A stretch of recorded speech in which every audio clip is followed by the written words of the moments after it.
muchas gracias por estar con nosotros. Sean todos bienvenidos a su espacio de Ética TV, donde reflexionamos éticamente sobre todos los aspectos que afectan la sociedad del mundo y la sociedad dominicana.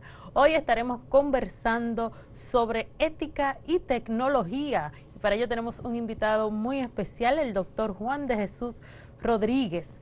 Este tema no puede ser más actual, ¿no? Luego de la pandemia, luego de la, digamos, hiperpresencia de todas las herramientas digitales en la vida cotidiana, pues este abordaje de hoy de la tecnología y la ética no puede ser más pertinente.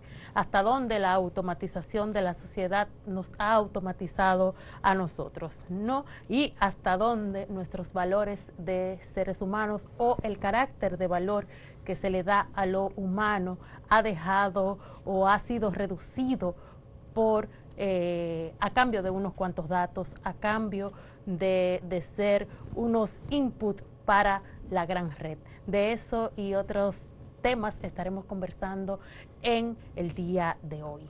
Leonardo. Hola, ¿cómo Mario. estás, Ivette? Hola.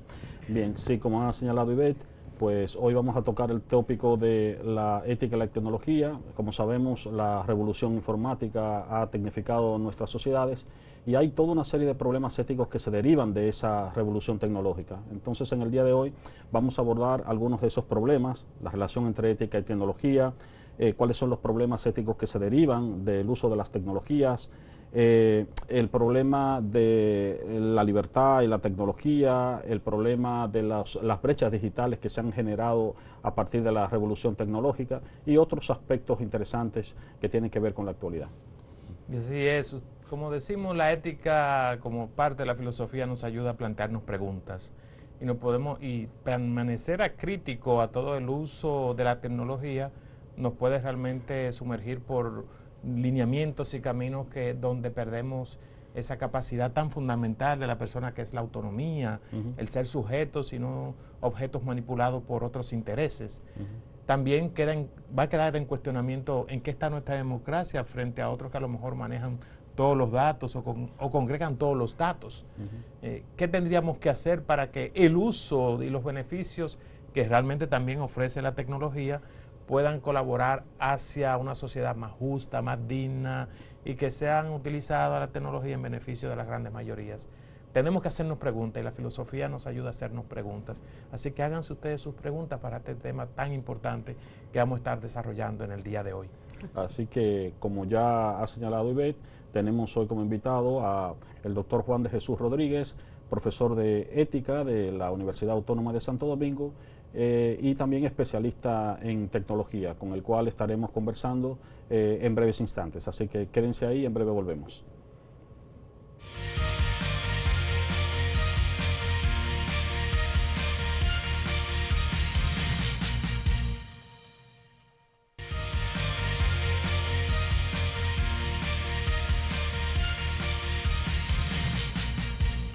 Hola de nuevo, estamos en su espacio de Ética TV con el tópico de ética y tecnología que conversaremos con el doctor Juan de Jesús Rodríguez.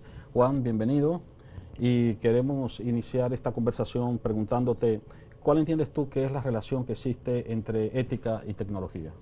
Buenas tardes, buenos días. Buenas noches, porque esto se ve por todas todas también, multihorario. Gracias Leonardo, gracias Mario, gracias Ivette por la invitación a este espacio tan necesario en República Dominicana, que estemos reflexionando sobre los principales problemas éticos. Una de las cuestiones que yo creo que le hace falta a nuestro sistema político y democrático en la actualidad.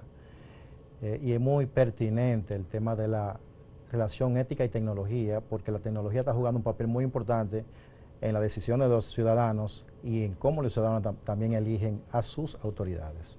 Entonces, en cuanto a lo que tú me preguntas, la relación entre ética y tecnología es complejo, pero no deja de ser una relación que debe de ser estrecha, aunque no es estrecha.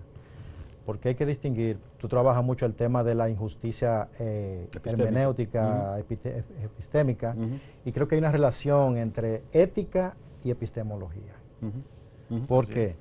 porque tenemos por un lado a los creadores de aplicaciones tecnológicas, de innovación tecnológica, a los científicos, que tienen un conocimiento, un episteme sobre lo que ellos hacen, para qué lo hacen y sus objetivos para hacerlo. Entonces tenemos de otro lado los dueños de esos proyectos que pagan, que patrocinan, que son dueños de las multinacionales, porque por ejemplo Mark Zuckerberg es el dueño de Facebook, pero él tiene cuántos ingenieros trabajando y haciéndole mejora a su plataforma. Entonces tenemos por un lado que hay una implicación ética en ambos bandos, y lo que estamos en el medio somos nosotros, los usuarios. Entonces, cuando alguien crea una tecnología o una innovación, tiene una gran responsabilidad ética. ¿Por qué? Porque si yo soy un programador, yo soy un inventor o un maker, como le dicen los americanos, un inventor, un creador, ya sea de una aplicación, ya sea de un algoritmo para algo, ya que yo sea un experto en inteligencia artificial, especialmente en redes neuronales, machine learning, deep learning, yo debo de transparentar el conocimiento que yo tengo de cómo funciona eso, para qué funciona y cuáles son las implicaciones que eso tiene para la sociedad. No simplemente que yo creo un algoritmo, sino que yo debo de transparentar, debo informar, porque yo tengo un conocimiento, una epistemología que manejo sobre el uso, sobre mi área, que yo debo de transparentarla con la ciudadanía, que eso no van a ser los consumidores finales. Entonces, ¿qué sucede? Todos estos ingenieros y todos estos expertos en tecnología que crean aplicaciones, que crean modelos de redes neuronales para hacer procesamiento de datos, análisis de datos, guardan como un secreto cómo funciona esto.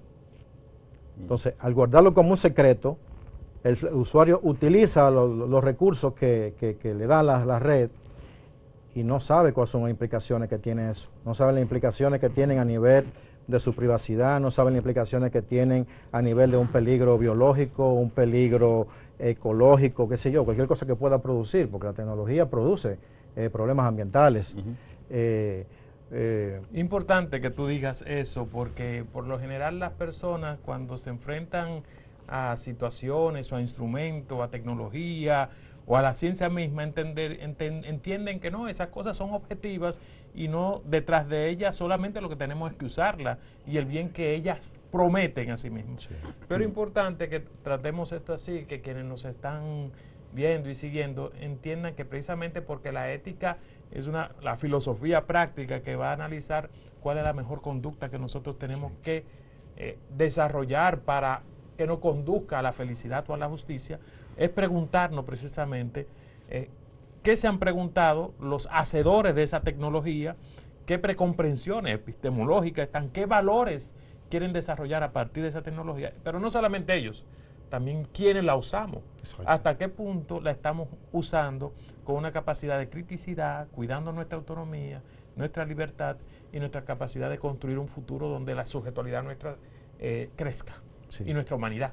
Sí, sí. Por eso esa introducción que hace de entender qué hay detrás y qué buscan cada makers de esos procesos es muy importante, pero también el usuario mismo. Sí, entonces dentro de ese triángulo, como un trípode, donde están los hacedores, los makers, donde están los dueños de las multinacionales, llámese Mark Zuckerberg, los dueños de Google, Elon Musk, el dueño de Amazon, Microsoft, que son las compañías multinacionales de tecnología más grandes, desarrollan más la empresa importantes. misma, ¿no? Exacto. Son una pata. La otra pata son la gente que están trabajando para ello. Y nosotros estamos en la pata del medio. Porque nosotros, estas personas hacen la tecnología, no tienen intención de dañarnos, pero tampoco no nos dicen a nosotros qué daño pueden causar en manos equivocadas. Te faltó quizá una dimensión, quizá no va a ser un trípode, sino también una mesa con 4 patas. Y el Estado. Algo tendrá que decir el Estado como institución que deberá definir nacional e internacional para definir normas. En cierto modo, el Estado está compitiendo con los magnates de la tecnología. Como tenemos que ver Estados Unidos. Estados Unidos no ha podido ganarle la batalla a estos grandes multinacionales tecnológicas. Ustedes ven el problema que enfrentó Estados Unidos con las elecciones, primero con las elecciones donde ganó Donald Trump y con las elecciones actuales. La tecnología está por el medio. ¿Por qué? Porque hay unos intereses detrás que si le ponen regulaciones a las tecnología, a las grandes multinacionales, esas limitaciones va a llevar a que ellos pierdan ganancias. Porque entonces esa relación que hay entre ética y tecnología está en que si hay una disparidad en información, el usuario medio, el usuario de la calle, no tiene la información que tienen los creadores, los hacedores de esa tecnología, que lo hacen porque son empleados y les gusta la tecnología, porque yo soy podemos decir, no un friki, pero me gusta la tecnología, y uno se pasa horas bregando con tecnología, y lo hace por gusto, por amor al arte, por explorar, por curiosidad. Y eso es lo que hacen estos makers, no tienen ninguna intención para dañar, incluso que el objetivo de las redes sociales, todas estas plataformas, era resolver el problema de comunicación, resolver el problema de sociabilidad. Pero ¿qué pasa? Ya esa luna de miel que había entre internet y el usuario, que todo era gratis, que se hablaba de que la democracia, incluso se llegó a hablar de la ciberdemocracia, en la cual no es posible la ciberdemocracia. Un ejemplo fue lo que pasó con Estados Unidos y la supuesta interferencia de los rusos mediante las elecciones. Se ve que es al contrario, esa utopía no es posible de una ciberdemocracia, porque para tú poder tomar decisiones, tú tienes que estar formado. Y dentro de esa formación, tú tienes que ser informado por los hacedores de esas tecnologías, de cuáles son sus implicaciones. Para cómo yo usarla ya sería otro asunto, porque también el usuario tiene una responsabilidad. Ahora, quienes tienen la mayor responsabilidad son los dueños de estas multinacionales y los inversionistas que le presionan para que busquen monetizar esa tecnología.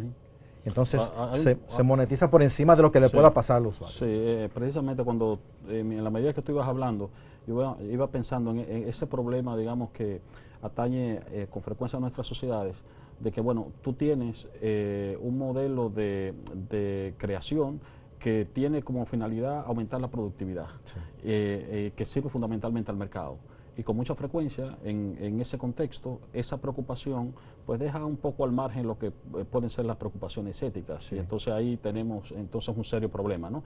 Tenemos grandes transnacionales que están sencillamente creando para convertir no ciudadanos críticos, sino para generar consumidores. Sí. Entonces tenemos una pequeña porción, un pequeño segmento de creadores, de tecnócratas, y una inmensa cantidad de usuarios que consumen la tecnología, pero que no entienden las implicaciones que éstas tienen para su vida y para su autonomía, ¿no? Sí, sí. Y ahí quizá es precisamente cuando está ausente la pregunta ética, muchos de estos instrumentos que pueden servir tanto para hacer el bien como para hacer gran daño.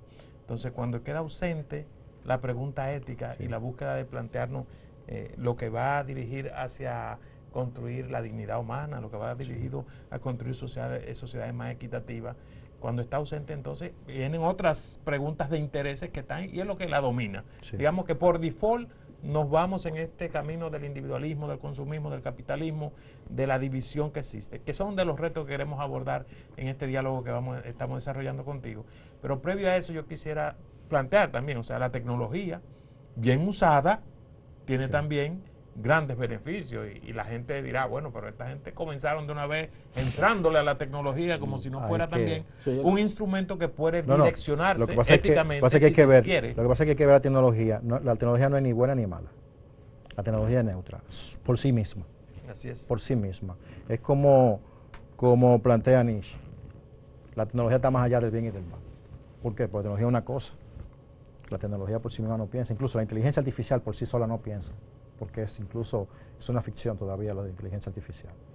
Entonces hay que ver en este maridaje de tecnología, porque podemos hablar de la tecnoética, que es el término que se utiliza para hablar de esto, la tecnoética, que es podríamos decir, La la reflexión naciente rama de la acerca de la ética tecnología. que trata de reflexionar sobre la tecnología. Entonces, desde el punto de vista de la tecnoética, hay una relación, incluso si nosotros nos vamos al punto de vista general de la ética, todo lo que tiene que ver con creaciones humanas está estrechamente relacionada con la ética. Y la tecnología, que es una creación nuestra, que como la técnica, como pasa que nosotros hacemos la diferencia entre ética y entre técnica y tecnología, pero es técnica al final de cuentas. Entonces la técnica tiene unas implicaciones éticas, y tomando en cuenta los actores que intervienen. ¿Cómo ayudar a que, por ejemplo, en la elaboración de un celular que sea para comunicarnos verdaderamente y no para distanciarnos? Exacto. Y para comunicarnos entre todos y darle oportunidad a quien está más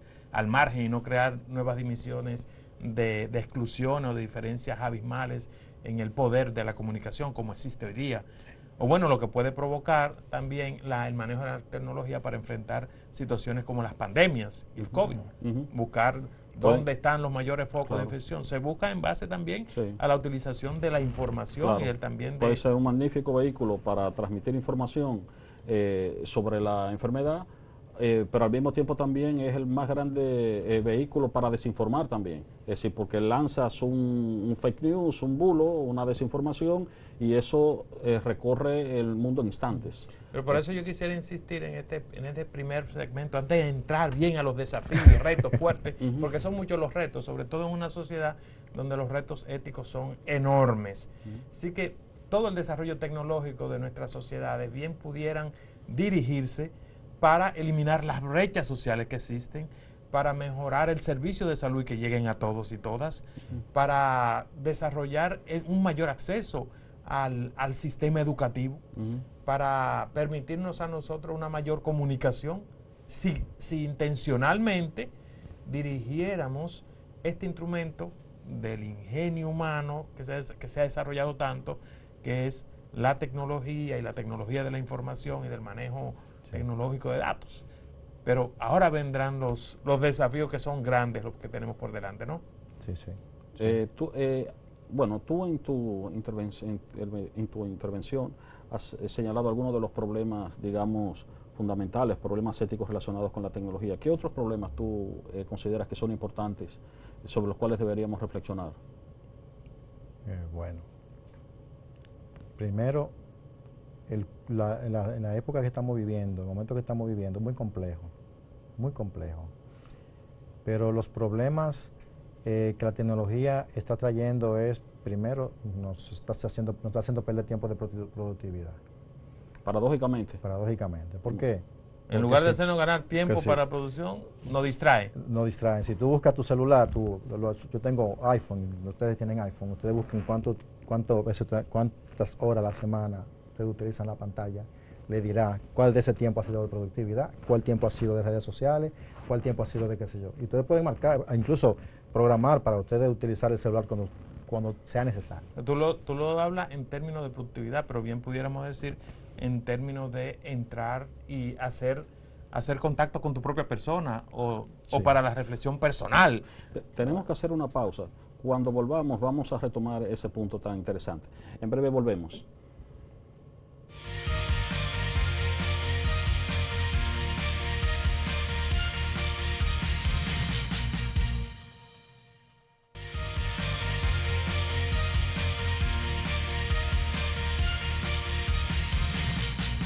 Estamos en su espacio de Ética TV, reflexionando sobre el tópico de la ética y la tecnología con el doctor Juan de Jesús.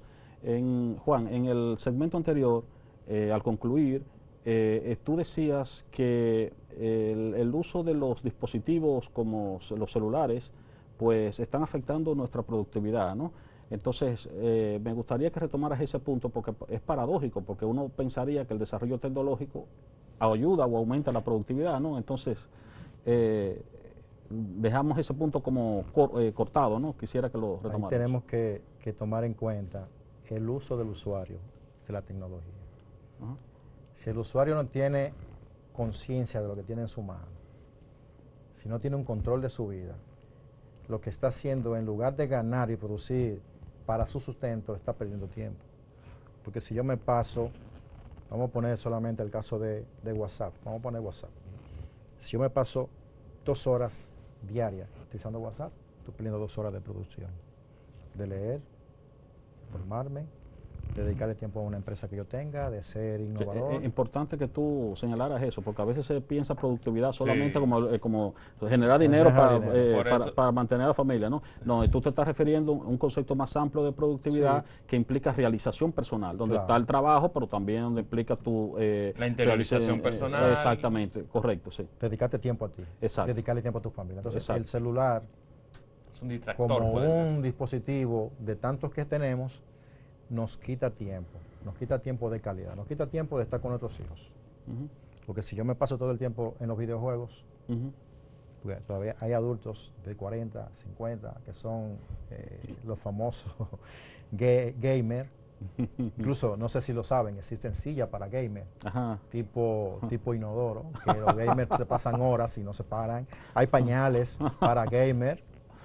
Pero de nuevo ahí, Juan, eso es por la dimensión ética del usuario. Que pierde su capacidad de autonomía, de dedicar Sí. tiempo a lo que le llevaría más una vida más feliz y más Sí. integral.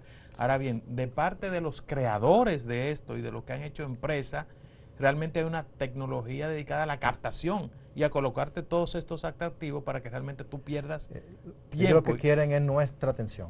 Ahí está la dimensión como dé ética lugar. de quienes realmente están construyendo, haciendo de la tecnología una especie de mecanismo para realmente adicción. distraerte. Sí, sí. No, Es para generar es que- adicción. Es que miren, tenemos que ver lo siguiente. Nosotros tenemos un cerebro que no ha evolucionado en no sé en cuántos millones de años.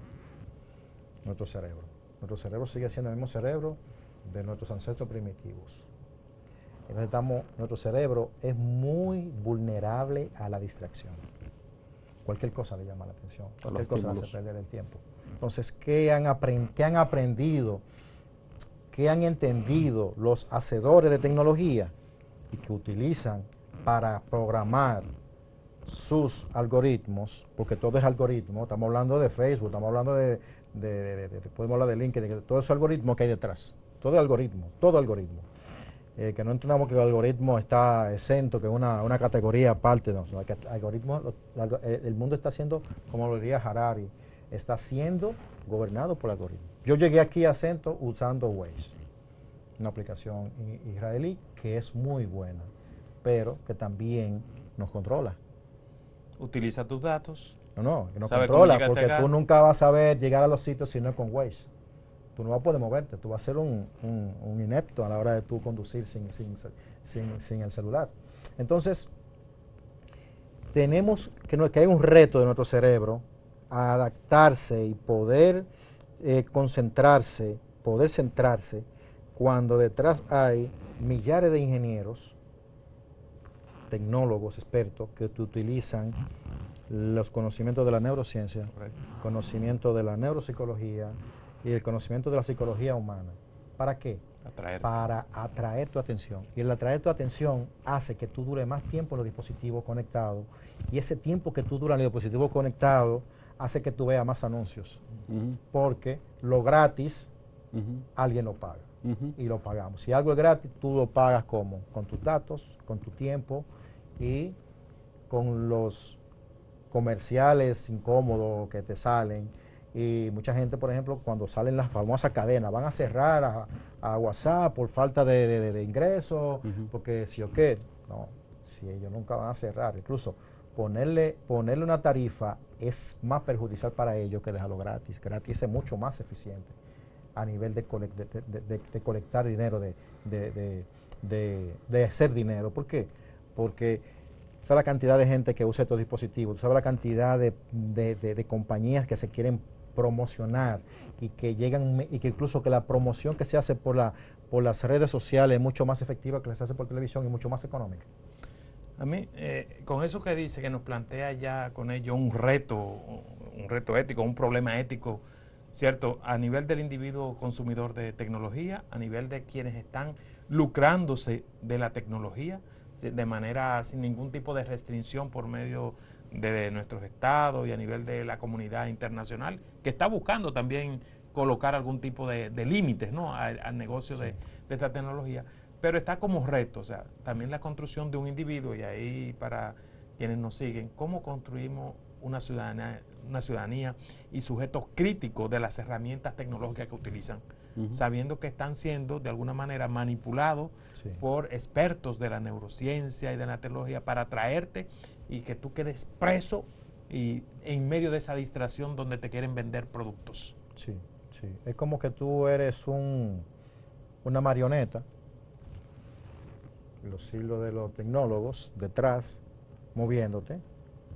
Y el reto nuestro es construir ciudadanos que... Entonces, el ciudadano que nosotros debemos... lo primero de todo es educación clásica. Crítica. Educación clásica. Cuando dices educación clásica, la ¿qué te refieres? La educación que nosotros vimos de cuando nuestra generación Humanística. era pequeña. Es decir, vamos a dejar la tecnología a un lado y vamos a empezar a formar a la gente. Porque no tenemos una base sólida donde puedan esos conocimientos tecnológicos poder asentarse. Es decir, no hay una zapata, podemos decirlo, no hay unos andamios, no sé cómo llamarle, una base sólida donde el individuo puede construir un ser humano en la realidad, en la época que vivimos, tecnológica. ¿Por qué? Porque si nosotros vamos a los ciudadanos más vulnerables, más desposeídos, que tienen más precariedades, tanto de salud, tanto de educación, vamos a encontrar un individuo que tiene unas lagunas que lo que hace la tecnología es que la ensancha más.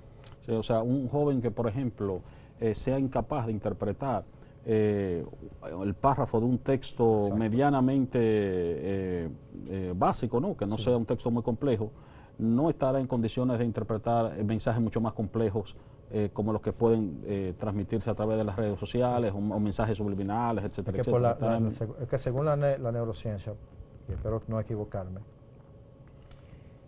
el leer en los dispositivos es mucho más superficial que leer en papel. Yo, por ejemplo, leo en ambos cosas, Sí. pero yo no dejo de leer en papel. Yo todavía me gusta ir a la librería y oler los libros. Nuestros jóvenes ven a alguien haciendo eso y lo ven como que es lo que le pasa a este hombre, qué es lo que le pasa a esta persona. Es decir, ese amor por los libros, por la lectura física, es parte de la formación. Entonces, cuando una persona está leyendo, está poniendo en práctica sus capacidades cognitivas y está desarrollando capacidades cognitivas que no la va a desarrollar con la simple tecnología. La tecnología le ayuda a desarrollar unas capacidades cognitivas, pero esas capacidades cognitivas no se asemejan a la capacidad cognitiva que puede desarrollar al leer un texto. Lo que tú estás diciendo me recuerda algunas experiencias que yo he tenido como profesor, tú también seguro las has tenido, porque también eres profesor universitario. La experiencia de que tú esperas que un joven que está tan familiarizado con la tecnología, con la búsqueda de información de datos, muestra a veces unas incompetencias tan asombrosas para investigar en esos mismos dispositivos donde él se pasa el día completo. Y no sabe lo que significa que no basta con que tú tengas la destreza de manejar dispositivos. Ese mito falso de que los jóvenes de hoy están más capacitados muchas veces que los profesores porque desde temprano están en contacto con la tecnología. Eso es una tontería, porque el problema no es que maneje el dispositivo o la computadora, el problema es qué sabe hacer con ese dispositivo. Exacto. El problema no es que juegue con el dispositivo o que sepa buscar videos de YouTube en el dispositivo. El problema es que si, por ejemplo, tú tienes un estudiante de psicología que le dices, por ejemplo, yo quiero que tú me busques en Google 5 artículos relacionados con tu tema de interés en psicología. Y él no sabe distinguir, por ejemplo, las páginas que son de experticia sobre el tema, de cualquier tipo de información. No sabe discriminar. Exactamente. Entonces, eso no tiene que ver con, como tú dices, con el manejo de la tecnología per se, sino de la formación que se requiere para usar correctamente la tecnología o para aprovecharse de ella para su formación. Sí. Es que un ser humano sin una base, yo le digo clásica. Yo no soy millennial, pero yo le digo a mis estudiantes, yo soy más millennial que ustedes, con mucho, porque no saben encontrar. Tú le pones a bajar un software, por ejemplo, Simantool, no sé si ustedes lo conocen, que es para hacer mapas conceptuales.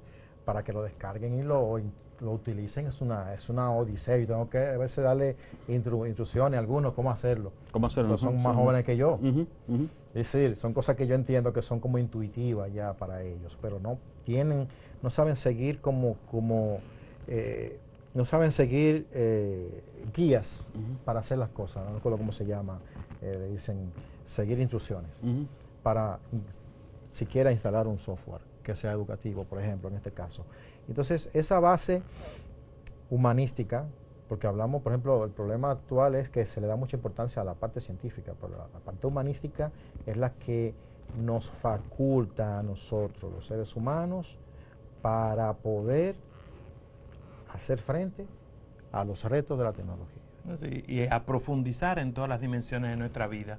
De hecho, que se entienda que no estamos haciendo aquí una especie de contraposición entre el manejo de la tecnología y las humanidades. No. De hecho, es muy importante que se amplifique bien el que la tecnología pueda ser utilizada por la mayor cantidad de posibles que se pueda, porque realmente ahora mismo hay una división y una gran brecha, así como hay brecha económica, hay una gran brecha tecnológica de acceso a la tecnología, pero al mismo tiempo que no se quede como en lo superficial del uso, sino debe haber alfabetización a nivel de programación, y eso no se tiene. Pero un dato que yo escuché en una entrevista. Steve Jobs no dejaba que sus hijos utilizaran los computadores, la tecnología. Hay creadores de tecnología y de los mismos dueños de los multinacionales que sus hijos no utilizan dispositivos hasta los 16, 17 años. Y les limitan Les bastante limitan las Pero horas seguro de que esos hijos de Steve qué Jobs razón? ¿Por qué razón? podían formarse a nivel de programación. Eso no quiere decir que no es que no usen la tecnología. Es un poco para que la gente, no estamos haciendo aquí una contraposición entre la formación necesaria que deben tener todos hoy día para luego escalar al uso de la misma. Sí. Pero la cuestión es que yo quiero llegar al punto de que algo saben, cuando hablamos de lo epistémico, algo saben los hacedores de tecnología que causa en los jóvenes que no dejan que sus hijos la utilicen. Y en lo que hemos estado conversando emerge también una cuestión importante para los hacedores de política educativa, de que no realmente estamos comprometidos con una educación moderna por el hecho de que simplemente eduquemos en tecnología, sino que implícita junto con esa educación tecnológica también tenemos que formar al ciudadano o la ciudadana para que esté en condiciones de asumir críticamente el uso de esas tecnologías. Y las informaciones que nos vienen, que por lo general son informaciones muy segmentadas, como decía, y que simplifican, como hacen los algoritmos realmente, porque simplifican la realidad y que nos tengamos una población que sea crítica y que profundice cuando vea los textos. Bien, vamos a hacer una pausa y en breve volvemos.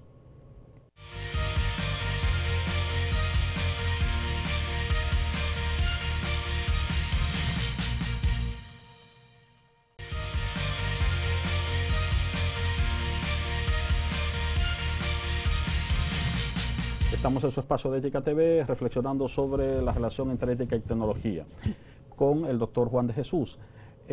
Juan, estábamos conversando sobre los problemas éticos que genera la tecnología. Digamos que uno inclusive de los mitos que se construyeron en torno al desarrollo tecnológico era el problema de que ésta nos ayudaba a reducir el problema de las desigualdades, ¿no? y de las asimetrías. Sin embargo, la experiencia nos dice que se han generado nuevas asimetrías y desigualdades, ¿no? A partir de las brechas digitales. Me gustaría escuchar tu opinión con respecto a este problema, ¿no? Mira, ahorita hablábamos de las disparidades epistémicas que hay en la ciudadanía. Por un lado, el conocimiento que tienen los científicos o hacedores de tecnología, y por un lado, el conocimiento real que tiene la población del uso de cómo funciona, de las informaciones que manejan los hacedores de tecnología sobre la tecnología que nosotros utilizamos. Esa es una brecha. Están los que crean y están los consumidores. Que no se transparenta. No se transparenta la información. No se transparenta. Esa es una brecha. Ahora bien, hay otra brecha. Y no es, la brecha no la podemos ver como brecha de tener un dispositivo o no, porque la población, por más que tenga un dispositivo, no va a cerrar la brecha social que hay. Entonces tenemos, dentro de los que tienen la tecnología, los dispositivos, tenemos otra brecha. Los que tienen pensamiento crítico Ajá. y el que no tiene pensamiento crítico. Ujú. El que se deja manipular Ujú. por los algoritmos de las plataformas que utiliza constantemente, y los que no se dejan manipular. Eso es una brecha. Eso es otra brecha. O se deja manipular menos, porque Se tal deja vez manipular. ninguno estamos exentos de esa Sí, manipulación. sí, porque de una u otra manera nosotros estamos todos expuestos Sí. En ese combate. en ese combate. Sí. Entonces, hay un problema en la brecha que es, por ejemplo, el no saber para qué utilizan, qué hacen con mi información. Por ejemplo, yo decía, y eso no lo digo yo, sino eso que se dice, lo que es gratis lo paga otro. El uso de los datos personales, ¿no? Entonces, estas plataformas tecnológicas viven captando información. Pero el problema no es que ellos tienen tu nombre, fulano de tal, todo esto, sino que ellos tienen unos perfiles por regiones, unos perfiles. Entonces, nosotros no sabemos hasta dónde llega la cantidad y el tipo de datos que están tomando de nosotros. Esa es otra brecha. Los que tienen los datos y los que cedemos los datos. Ujú. Ujú. Entonces, pero hay una brecha que es todavía mucho más peligrosa, que es los que tienen el dinero para procesar los datos y sacarle beneficio a esos datos, y el que no tiene, es decir, la población. Ujú. Entonces, por ejemplo, hay una película que se llama The Westworld, de HBO, una serie, en la tercera temporada, interesante. Cómo toda la gente estaba haciendo, bueno, básicamente como una interpretación de lo que está pasando. Cómo una máquina, un algoritmo de inteligencia artificial, de redes neuronales, controlaba el destino de todo el mundo. Y la gente no sabía que estaba pasando eso. Al estilo Matrix. No era como estilo Matrix, pero era, por ejemplo, para tú acceder a trabajo, era según el perfil que tú tenías. Detectaban quiénes podrían ser un problema en la sociedad por el perfil. Es decir, crean un perfil tuyo que saben hasta de qué edad tú puedes morir, porque hacen predicciones los algoritmos. Sí. A qué edad tú puedes morir, Posibles enfermedades. qué enfermedad tú puedes tener, si tú puedes tener empleo, es decir... Y si no resulta beneficioso, entonces exactamente, es más o menos lo que presenta descalificado. la película. Ujú. Incluso personas que eran sometidos a pruebas, ¿cómo se llama? Experimentos, Ujú. porque eran los famosos divergentes, podríamos decir, los diferentes, los que No lo que encajaban. no encajaban en ese modelo, Ujú. que esa inteligencia artificial creada por un magnate que gobernaba. Incluso él no sabía cómo funcionaba, porque hay un problema con las redes neuronales, y es que se sabe qué entra, se sabe qué sale, pero no se sabe qué pasa adentro, como una caja negra. Entonces, los mismos hacedores de algoritmos te crean el algoritmo. Tenemos, por ejemplo, que distinguir: la inteligencia artificial tiene más que Machine Learning y Deep Learning. Podemos poner un círculo, la inteligencia artificial, después un círculo más pequeño, Machine Learning, y después un círculo más pequeño, Deep Learning, que es mucho más específico. La inteligencia artificial ya todo el mundo la conoce, de los años 60, todo lo que trataron de hacer. El Machine Learning es el aprendizaje automático, que las máquinas aprendan por sí solas. Si tú creas por ejemplo, vamos a poner un caso, que yo soy todo loco por armar uno. Tú creas un pequeño robot, tú consigues en Amazon, porque te puede aprender a esquivar los obstáculos, y puede correr por aquí y no chocar.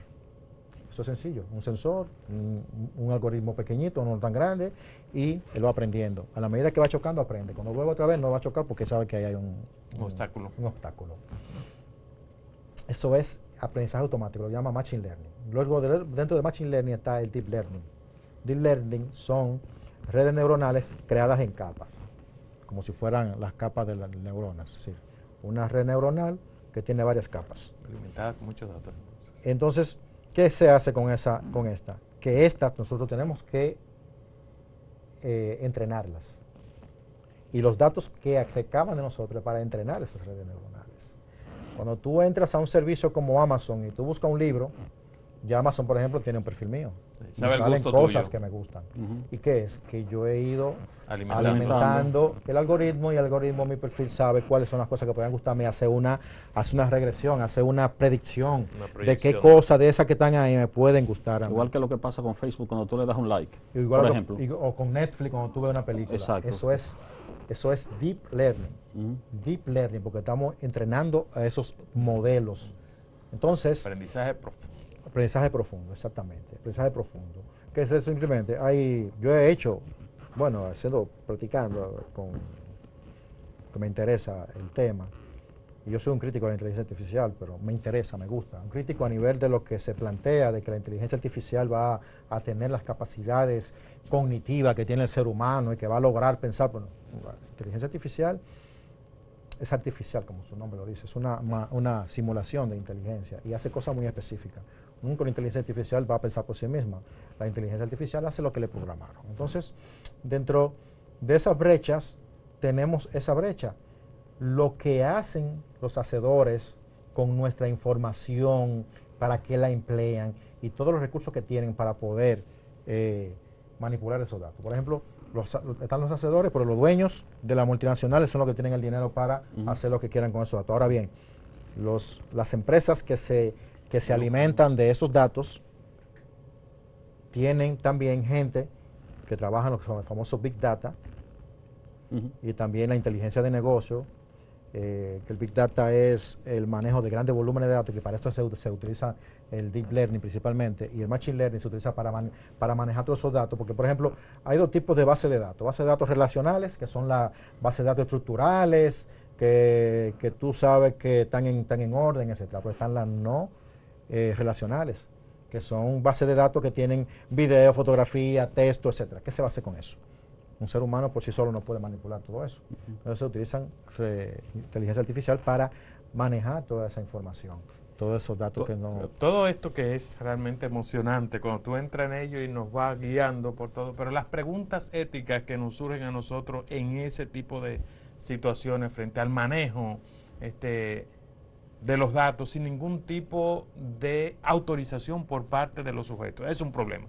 O sea, ¿dónde está el derecho a la privacidad de los datos? Eso es... Y el derecho al olvido, que tú lo que tú hiciste en internet, que tú puedas borrarlo. Ahora tú borras cualquier información tuya, no se va a borrar, se queda guardado por ahí. Que nuestros televidentes estén claros que aquí hay en cuestionamiento unos principios éticos fundamentales como el derecho a la privacidad de tus datos. Exacto. De tus datos, porque nosotros nos ponen de vez en cuando a afirmar, sí acepto, pero que usted pasaría cuántos días leyendo, si acepta o no, para utilizar, sí, ya, porque no lo voy a leer todo. Eso es como la tarjeta de crédito en los bancos. Sí, en los bancos, sí, que entonces, para que tú no lo leas y aceptes, pero viene una condicionalización en el que su privacidad está totalmente a disposición del mercado y de lo que vayan a hacer con eso. Otro elemento clave es la transparencia de lo que se va a hacer. Exacto. O sea, qué se va a hacer con tu información y las implicaciones que va a tener en ti. Y por otra parte, todo el tema que eso implica en la gobernabilidad general de la sociedad. Hay un aspecto importante también ahí, es en la configuración del mundo que nos vamos creando cada uno. Lo explico. Lo que tú estabas explicando en el plano económico también tiene una expresión política. Sí. Por ejemplo, de la misma manera que yo, cuando le doy a un like en Facebook a un producto, alimento un sistema algorítmico que va a construir un perfil mío como usuario, como consumidor, resulta que también cuando yo le doy like a una información política, también estoy alimentando un sistema que va a comenzar a retroalimentarme con información política similar a la que yo le di el like. Entonces, por ejemplo, si yo le doy un like a una información, digamos, de teoría de la conspiración, entonces yo comienzo a recibir información relacionada con teoría de la conspiración. O si yo soy asiduo a artículos o le doy likes a artículos de ideología conservadora, comienzo a recibir información relacionada con esa ideología conservadora y se me va construyendo un mundo, una burbuja solamente lo llamo un efecto burbuja. Y yo comienzo a objetivizar ese mundo porque no me doy cuenta que realmente yo soy el que lo estoy alimentando con las informaciones que le estoy dando. Entonces yo comienzo a contrastar, bueno, pero si yo recibo esta información y esta y otra que es similar a la mía, entonces yo me creo que estoy realmente contrastando y que me están dando la razón, cuando realmente soy yo el responsable de ese mundo. Y entonces, bueno, de esa manera tú vas creando también una lógica de la radicalización de las personas, muchas veces por las informaciones que reciben, y esos círculos cerrados que se van generando en las redes sociales de individuos a partir de determinados tipos de supuestos ideológicos que tienen, o de personas, digamos, con las que comparten información o transmiten información, ¿no? Sí, entonces también ahí tenemos un efecto político nocivo para la democracia, porque entonces evidentemente la democracia requiere pluralidad, requiere que nosotros estemos en interacción con personas que tienen ideas distintas a las nuestras, pero si nosotros estamos dentro de un sistema que alimenta nuestras propias creencias, nuestras propias ideologías, nos está aislando. Entonces exactamente nos está aislando. Bueno, ¿cómo podemos ver nosotros la realidad, el mundo actual? Vamos a verlo como la caverna de Platón, pero yo lo veo como una gran burbuja llena de otras burbujas. Sí, todo el mundo tecnológico es una gran caverna. Está todo el mundo ahí conectado a sus dispositivos. Pero ¿qué pasa? Cada uno es una burbuja dentro de la caverna, es decir, no tenemos un contacto dentro de la caverna, porque por lo menos los individuos que están dentro de la caverna de Platón hablan entre ellos, pero ni siquiera los que estamos dentro de la caverna tenemos, vamos a decirlo, eso es más una metáfora, pero no tenemos la conexión que deberíamos tener. Entonces, también cuando tú hablabas de esto, la segmentación de las informaciones. Pero ¿por qué ejemplo, tú dices que no tenemos la conexión? Es que nosotros hemos perdido la sociabilidad de antaño. Y por ejemplo, en una familia, 6 personas, cada uno está en la mesa con un celular en la mano. Están comiendo juntos, o están comiendo en el mismo lugar, pero no están comiendo juntos. Cada uno está en su mundo. La niña que tiene su perfil bueno, pero tenemos que ver que por generación de las redes sociales, la gente que usa Twitter son la gente ya muy adulta, vamos a decir, la gente que usa Facebook ya son de más o menos una edad X, la gente que usa Instagram, pero los que usan Snapchat, por ejemplo, son jovencitos. Muy jovencitos, y cada quien tiene su red social, y cada red social es un mundo aparte, es una tendencia aparte, es un modelo aparte, es una moda aparte. Entonces, tú te das cuenta que dentro de esa caverna que es el mundo actualmente, hay otras pequeñas cavernas donde estamos nosotros dentro. También podemos relacionarlo con la teoría de Osterday sobre las burbujas. Una burbuja, y dentro de esa burbuja hay más burbujas. Bueno, lamentablemente se nos ha acabado el tiempo, Juan. Tendremos que volver a invitarte para que sigamos desarrollando estos tópicos tan interesantes. Y tantas preguntas que se nos quedan y que quisiéramos dejarlo, aunque sea rápidamente, en el tintero. ¿Hasta qué punto el uso de la tecnología nos constituye en sujetos más críticos y humanamente integrales? ¿Hasta qué punto el uso de la privacidad de nuestros datos, la falta de transparencia de las compañías internacionales están jugando justamente en este juego y dinámica del desarrollo tecnológico? Las brechas que se están creando a nivel del manejo de la tecnología. Entonces, son grandes problemas que tenemos por delante frente al enfrentar la tecnología, y que sigamos haciendo estas preguntas éticas. La ética, eso nos ayuda a hacernos preguntas. Así es. Bueno, en breve el espacio de Ivette Guzmán con sus recomendaciones. Hasta la próxima.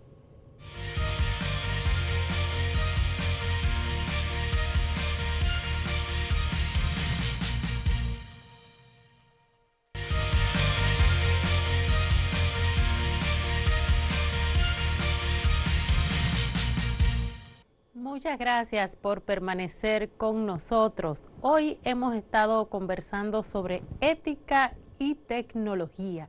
Llegamos al segmento más esperado de este programa, que es el segmento La Lectura Ética de la Semana. La lectura ética de la semana de hoy traemos 2 propuestas: un libro y un artículo académico. Ambos los pueden conseguir de manera gratuita en la red, así que lo pueden buscar, googlearlos y lo consiguen de manera gratuita. El libro que les proponemos como parte de sus lecturas éticas de la semana lleva por título Acepto las condiciones, usos y abusos de las tecnologías digitales, autoría de Cristóbal Cobo, quien dirige uno de los centros de estudios de la Fundación Ceibal en Uruguay y es investigador asociado del Instituto de Internet de la Universidad de Oxford en el Reino Unido. Cobo tiene un PhD en Ciencias de la Comunicación por la Universidad Autónoma de Barcelona.